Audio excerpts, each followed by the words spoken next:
start with the Republican Senate primary there to compete against Senator Jon Ossoff. There's 5 people running, including 2 members of Congress. How do these primaries work, and who do we think is going to take the edge here, or do we know? Well, that's the difficulty here, Christina, because President Trump hasn't endorsed in this race, and it's one of the things that's making it very messy for Republicans. As you say, there are 2 current Republican congressmen running, Mike Collins and Buddy Carter. There's also a former University of Tennessee football coach in Derek Dooley, who has secured the endorsement of the Republican governor of Georgia, outgoing governor, that is, Brian Kemp. But the fact that President Trump hasn't weighed in here materially means that there has been a lot of money that is spent amongst these candidates kind of going after each other. And that's one of the things that Democrats at least see as an advantage for them in this seat that they are trying to hold Jon Ossoff's in 2026, because he's just cruising right now and has a lot of money that he can wait and use and dispose of in the general election. As of his last filing, he had more than $30 million on hand, and that's all cash that he does not yet have to deploy until he has a firm Republican challenger. And I would note we may not know that at the end of this week or by the time Joe and I wrap up our time in Georgia. It's very likely this could go to a runoff on June 16th. Joe, why do you think the president hasn't endorsed in this race? A couple things stand out to me. I mean, he likes to endorse winners, and he may be waiting to see if someone pulls ahead to then endorse them. Also, he has a complicated relationship with Brian Kemp. Does he want to stay out of backing the guy who wouldn't certify his election? Well, yeah, of course. Who did certify, excuse me, who did certify, I apologize, yeah.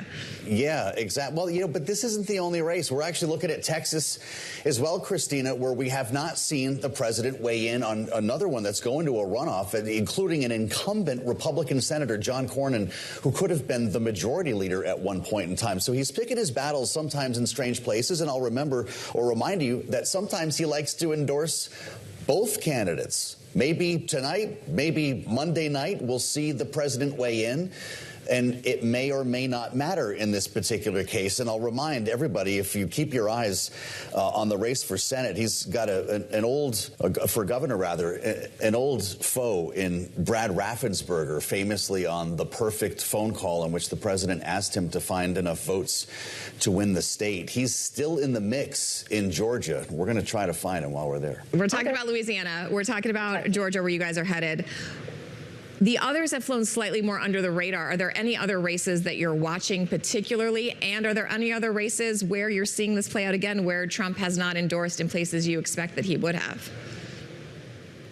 Well, one that we're going to be watching this week while we're in Georgia, we're also going to have our eye on Kentucky, specifically the seat of incumbent Congressman Tom Massie, who has basically made himself an enemy of President Trump because he often hasn't voted his way in the House of Representatives. He is frequently a thorn in the side, not just of the president, but of the Speaker of the House, Mike Johnson, as well. And Donald Trump has put a lot of energy and money and effort into primarying Tom Massie, and this has become kind of an example of the rift we see in the Republican Party right now. And the outcome of that could tell us a lot about the sway that Donald Trump still is able to hold over the base of the party, because Tom Massie is pretty well liked in Kentucky. He has the endorsement of one of Kentucky's senators, Rand Paul, who has been out on the campaign trail campaigning for him. If he goes down in this primary, that's going to showcase the power of President Trump's not endorsement, but of what happens if you get offside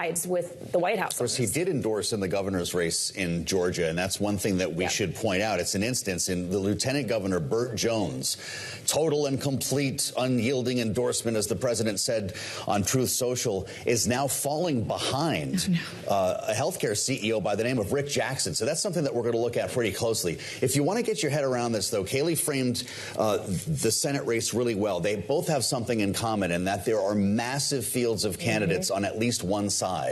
In the case of the governor's race, you're going to see it probably on both sides, actually, with the former mayor of Atlanta, Keisha Lance Bottoms, in a questionable lead. But when it comes to that Senate race, Jon Ossoff is on his own here, and you're going to have Republicans likely going into a runoff here that will maybe meet again and talk about. This won't be decisive, though, I think, is the idea on Tuesday night. Why has the party allowed that? I mean, it does seem like they're eating their own momentum and burning money that they could be using to go after Democrats, not just in this race, but in other races as well. Does the National Party not have enough command and control over these primaries to say, hey, that's our guy, the rest of you guys step aside, we need to focus on winning this race?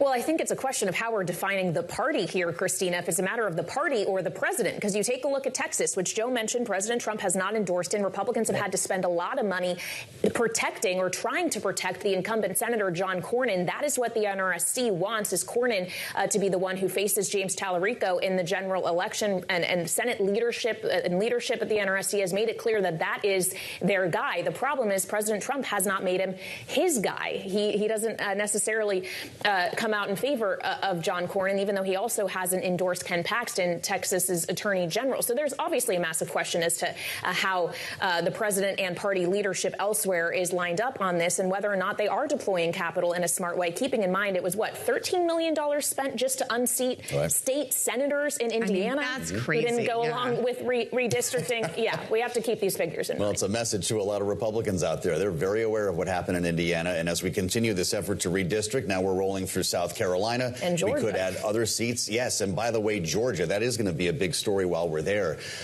Be careful if you want to cross the president on this, as we're learning. And talking about those two strains, possibly three strains, let's focus on two strains of Republican messaging.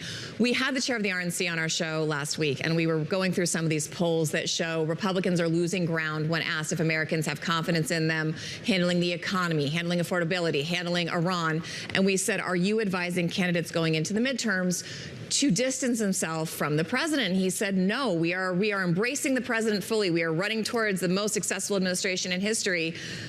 Are you seeing on the ground any candidates walk that line a little lighter than the chair might like to admit? Because it is a very hard message right now as Americans are feeling these kitchen table issues so acutely, to endorse an administration that a lot of Americans see as not being beneficial for their bottom line. I would jump in on that to say wait till after primary season. Yeah. They're going to need the president to get through primary season. Once you've actually got the nomination, somehow you find a backbone, and depending on what the issue is, you're going to see some real debate potentially in Washington, and it might even begin with war powers. Let's say this conflict is still underway, but also debt and deficit and some of the policy changes that the president has called for.